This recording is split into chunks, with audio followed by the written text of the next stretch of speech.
Hello সবাইকে, কেমন আছেন? আশা করছি সবাই খুব ভালো আছেন। আমার নতুন ভ্লগে আপনাদের অনেক, অনেক স্বাগত।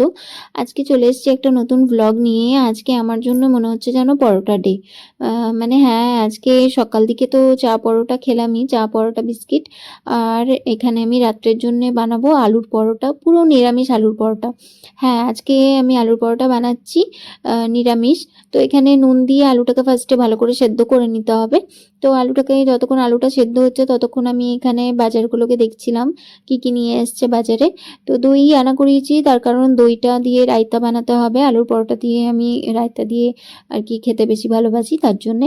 তো দুপুর দিকে তো পরোটা খাওয়ার কোনো ইচ্ছে ছিল না, তো তার জন্য এখানে দালিয়ার খিচুড়ি বানাবো। তো তাই দালিয়ার খিচুড়িটা একটু বাদাম আর আলু দিয়েই বানিয়েছি, তার কারণ মানে কিছু সবজি সেরকম ছিল না, তো তার জন্যে এমনিই বানিয়েছি আর খেয়েছিলাম দই দিয়ে আর একটু ঘি দিয়ে। তো এই হচ্ছে আমার দুপুরের লাঞ্চ। আর তারপরে এখানে আমি কড়াইতে সর্ষের তেল দিয়ে আলুর মশলাটা ফার্স্টে রেডি করব। তো তার জন্যে সর্ষের তেল দিয়ে ওতে জিরে আর একটু জোয়ান ফোড়নে দিয়ে দিয়েছিলাম। তারপরে এতে কাসুরি মেথিও দিয়ে দিয়েছি। কাসুরি মেথিটা যখন ভাজা ভাজা পুরো হয়ে যাবে তখন ওতে আমি দেব হলুদ, কাঁচা লঙ্কা কুচি, কাশ্মীরি লঙ্কার গুঁড়ো আর একটু ধনে গুঁড়ো। তো ওইসব দিয়ে ওইগুলোও যখন ভালো করে ভাজা হয়ে যাবে তার মধ্যে আমি সেদ্ধ আলুটাকে দিয়ে দিয়েছি।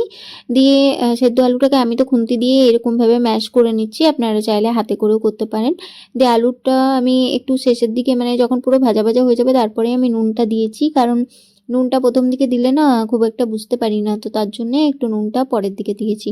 আর আলুটাকে পুরো এরকম শুকনোভাবে পুরো মানে ভাজতে হবে শুকনো করে। তো আলু তা না হলে কিন্তু পুরো চিটচিট করবে, তো তার জন্যে একটু বেশিক্ষণ টাইম নিয়ে এটাকে ভেজে নিতে হবে। তারপরে এখানে দিয়েছি আমি গোলমরিচ গুঁড়ো। তো কাঁচা লঙ্কাগুলো খুব একটা ঝাল ছিল না, তার জন্য গোলমরিচ গুঁড়ো দিয়েছি। আর হ্যাঁ, এখানে শেষের দিকে দিতে হবে জিরে, শুকনো খোলায় জিরেটাকে ভেজে গুঁড়ো করা জিরে। আর এখানে দিয়েছি একটু লাস্টের দিকে কাসুরি মেথিও। প্রথম দিকে তো দিয়েছিলাম, একটু শেষের দিকেও দিয়েছি। তো এই জিরে ভাজাটা দিলে পরে আর কিছুই দিতে হবে না। দিয়ে রাত্রে এখানে পরোটাগুলোকে আমি ভেজে নেব। তো এখানে ফার্স্টে আটাটাকে মেখেছি একটু নুন আর একটু জোয়ান দিয়ে। তো এভাবে আমি সাইডগুলোকে একটু করে হাতে করে পাতলা করে নিচ্ছি।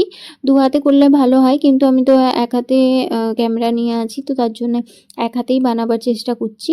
তো এইভাবে আর কি পুরো ভেতরে স্টাফিংটা একটু বেশি করে দিয়ে আর তারপরে সাইডগুলোকে ভালো করে একটু মুড়িয়ে নিতে হবে। আমি অনেকগুলো প্রথমে রেডি করে নিয়েছি। এইটা যদি পুরটা ভরে রেডি করে নেওয়া হয় তাহলে আর বেলা সেকা তো কিছুই না, তাড়াতাড়ি হয়ে যাবে। আর মানে কোনো ঝামেলাই নেই এটা বানাতে, খুব তাড়াতাড়ি হয়ে যায়। তো এই যে এরকমভাবে পুরো মুখটাকে এর বন্ধ করে নিতে হবে। একটু আলুটা ফেটে বার হয়ে গিয়েছে, কারণ একটু বেশি করে আলু দিয়েছি আর কি এর মধ্যে। তো বেশি করে দিলে পারে ভালোই লাগে, কারণ ফেটে যাক, ফেটে গেলে কোনো ব্যাপারই নয়, মানে খেতে কিন্তু ভালো হবে। বেশি করে একটু আলুটাকে দিতে হবে। তো এই যে একটা দিয়ে দিয়েছি তাওয়াতে। আর প্রথমে এক সাইডটা যখন একটু শাঁকা হয়ে যাবে দিয়ে ওটাকে উল্টে দিয়ে এতে সাইডের থেকে একটু তেলটা দিতে হবে। মানে পুরো ডাইরেক্ট না দিয়ে সাইডে তেলগুলো দিলে ভালো হয়। তো আপনারা চাইলে ঘি দিয়েও বানাতে পারেন, আমি তো তেল দিয়েই বানিয়েছিলাম। তো এইভাবে সাইডে সাইডে তেলটাকে দিতে হবে আর একটু চেপে চেপে ভালো করে এটাকে সেঁকে নিতে হবে। আর কি দারুণ লাগছে দেখতে, দেখতে যতটাই ভালো লাগছে খেতেও কিন্তু ততই ভালো হয়েছিল। আর সেই রকম নরম, মানে যাদের দাঁত নেই তারাও মনে হয় এটা খেয়ে ফেলবে, এত টেস্টি আর এত নরম হয় এই পরোটাটা।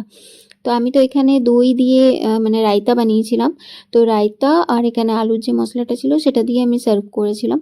তো আপনারা চাইলে এটাতে সস দিয়েও খেতে পারেন, সস দিয়ে ভালো লাগে, মেয়োনিজ দিয়ে ভালো লাগে, আচার দিয়ে তো ভালো লাগেই। সকালবেলায় বরকে দিয়েছিলাম, আবার এই বাসি পরোটাটা খেতে কিন্তু খুবই ভালো লাগে। তো কয়েকটা পরোটা ছিল, তো তার জন্য সকালবেলাতেও আবার আচার দিয়ে খেলো। আর আমি তো মানে আমার তো রায়তা